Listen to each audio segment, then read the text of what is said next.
నిమ్మకాయ దండలు నిలువెత్తు వేయంగా కుక్కీలం పగలు పూనలేవంగా నిమ్మకాయ దండలు నిలువెత్తు వేయంగా కుక్కీలం పగలు పూనలేవంగా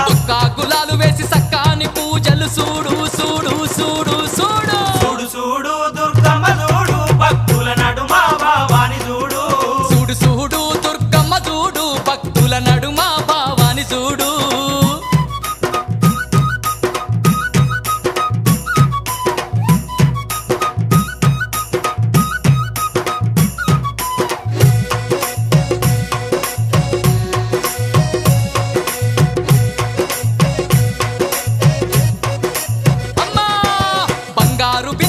గంగ నీళ్లు తెచ్చి అమ్మా భవానికి అభిషేకం చేయంగా బంగారు బిందెల్లా గంగ నీళ్లు తెచ్చి అమ్మా భవానికి అభిషేకం చేయంగా